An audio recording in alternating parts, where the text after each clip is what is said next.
akin dapat na gawin at kung paano pigilan ang aking mga mata. So walang katapusan na papatak ng mga luha. Magmula nung iniwanan mo na mag-isa. Ano ba ang aking mga nagawa na pagkakamali upang ako ipagpalit ko sa iba? Lagi mo daladala ang mga alaala nating dalawa na ngayon na hindi na nga pwede pang ibalik. Tulad ng mga nakaraang oras nating dalawa, mga yakap ng mga halik na ngayon mag-isa pa naginip di na madama. Nagigising ako na lumuluha ang mata sa bawat sandaling dumaraan sa buhay kong ito. Ang tanging ko dalangin sana ay magbalik ka. Muling ipagpatuloy ang pagmamahalan nating dalawa na ngayon ay para na lamang palabas. Isang pelikula pinagbidahan nating dalawa, ngunit kalungkutan pala ang magiging wakas. Para makahapon lamang ang mga nakaraang pinangakuha mo ako na kahit na ano man ang pag mo na sa akin dumating mananatili ka tapat sa akin at wala nang pwede lumawang. Sulit nasan ka, iniwanan mo ako na mag-isa at lumakad ka na papalayo.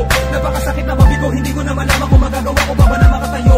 Makalipas sa mga pinagsamahan nating dalawa, nakala ko wala nang katapusan na nawa. Dahilan na nawa nga mga nagawang mali upang ang puso ko ay magawa mo saktan.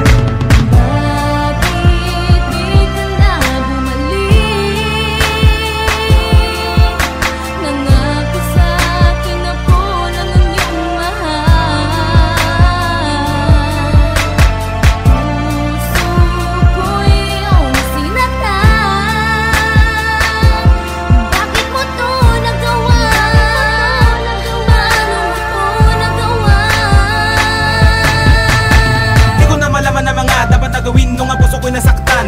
Kita pa rin ang mga sakit na pinaka sa puso ko kahit ilang beses na matakpan. Ang mga saya sa simula ay di ko na rin mabalik. Simula na mag-iba ang panahon, nanatili sa aking isipan ang mga tanong na kung pwede bigyan mo ng pagkakataon. Ang puso ko makabawi sa lahat ng mga bagay na sa'yo ay di ko nagawa. Ngunit di mo tinanggap ang mga sinasabi ko. Sa halip ay mas pinili mo na mawala. Kung mawala sa mga bagay na hindi naman dapat, na tinilikuran ng iyong mga pangako. Pundasyon ng tinayo nating pag-ibig, nag-iba at tuluyan na ngang naglaho. Kulang pa ba ang lahat ng mga ginawa ko? Halos ibigay ko na ang buhay ko sa isang babae na minamahal ko talaga. Di ko rin alam kung ano mga nagawa ko. Bakit mo to nagawa? Nilimot ang mga nakaraan at nagawa mo pa ako napalitan. Sa mahabang panahon ng mga binigay ko na pagmamahal ay wala talagang hinantungan. Sino ba naman ako para mahalin mo? Yan ang lagi kong tinatanong sa may kapal. May pagkukulang nga ako pero kahit na kailan sa kamay ko di ka naman nasakal. Sana malaman mo lahat na gusto kong ipadama.